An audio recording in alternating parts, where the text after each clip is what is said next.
Welcome back to the State of Survival Dimension. Today, we're going to be talking about Aloft, and we're going to be tackling their base building part of our base building month. When you started to build a base in Aloft, what did you think right away? Do you like flying islands, or is it kind of cheesy?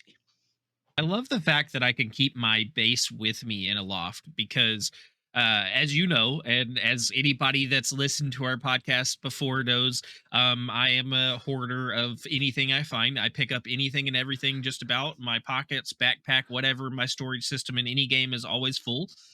Being able to have your base right there while you're exploring another island and be able to hop back on, drop your stuff off, jump back down, and start harvesting again or start exploring and collecting items is fantastic. Plus, it's your vehicle. So, if you're keeping your base maintained, you're keeping your transportation maintained. So, yeah, you're right. And what I love about Aloft is exactly what you said. It is your base and it goes with you everywhere. And if you folks don't know much about Aloft is a game where you're like stuck in this like aerial world with a bunch of islands that are floating above what looks like an infinite area of clouds beneath you. And you end up actually not building a ship out of wood and everything else. While you do use wood, you end up building your island into your own airship. And it's not like you're like burrowing into the island's rock and everything else, but you're putting sails on it, you're putting in ways to lift up in the air, you're putting rudders, you're making the island flow. And the larger the island, the more sails and rudders and updraft sails you're going to need, because you can go in all directions in this game, up, down, left, right. It's really cool. One of the best parts about this is that you discover more ways to improve upon your base as you discover more and more of these islands, right? Yeah, and it's not just a base. It literally becomes like your ecosystem, your world. You have to take care of your island both with what animals, what trees, what plants, what flowers, all of that kind of culminates and builds your base and makes it where you can use this island. It's not just as simple as throwing a sail on a piece of rock and throwing a steering wheel on there and then throwing a treasure chest on it and you're good to go. You need way more than that. You need your workstations. Eventually, you need your shelters. It's your base, but it's also literally your lifeline in the world. Talking about the lifeline of it, it's where you're going to do your crafting. It's where you're going to keep your animals and pens.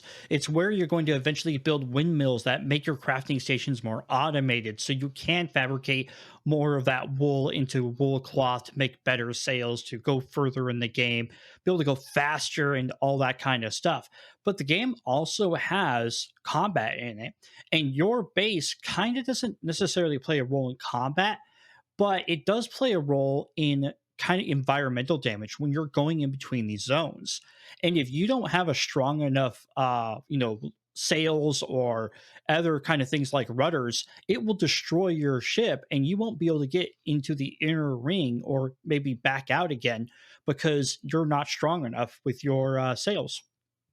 I'm actually going to disagree with you in the fact that your base doesn't help you with combat because I was playing the other night and I actually had two different instances where I had to leave a corrupted island that I was trying to clear and go back to my base so that I could rest and sit in a chair, lay on the ground so that my health would recover because there was no safe place to do that on the island I was trying to clear.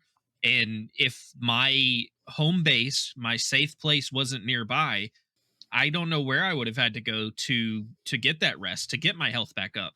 Because yes, there are usually clean islands around you, but you got to use your glider to fly there and then you got to use your glider to fly back. It's much easier just to fly to your home base if you have it close by and use that to get your health back up or cook yourself some food so you have bonus health when you go back because the enemies were a little tougher than you expected. I think one of the things that people might be asking themselves right now is there's a glider in the game. Why not just glide between all of these islands and just forgo the base? Why not just be kind of a rogue or whatever? One, you wouldn't get upgraded equipment. You wouldn't get that cool sharpening station or being able to coat your blades in poison. You wouldn't get to see the cool animals that name themselves. You don't name them, they just already have names. It's kind of cool to find them with already made names.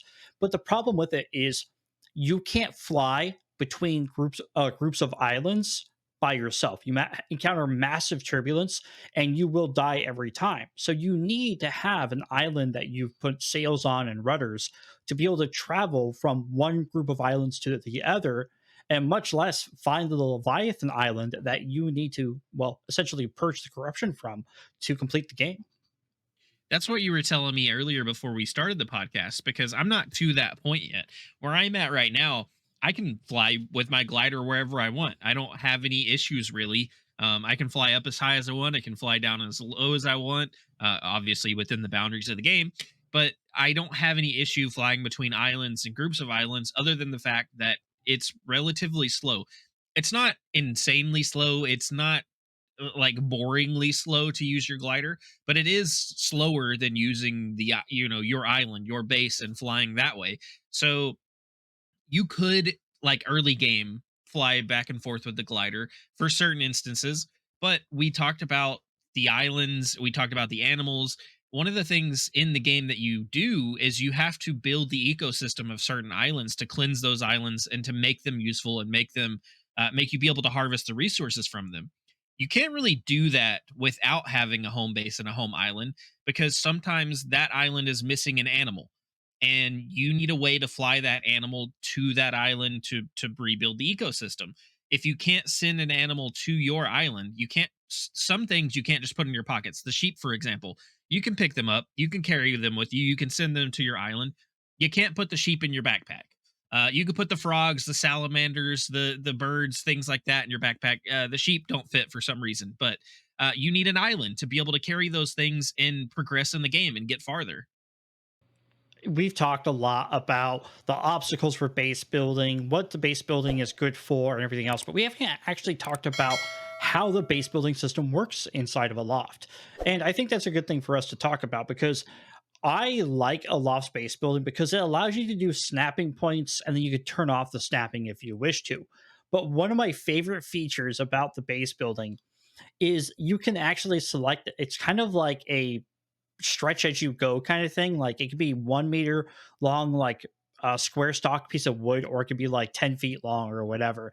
And it's really cool. But they also allow you to do that with like leaf cloth or wool cloth.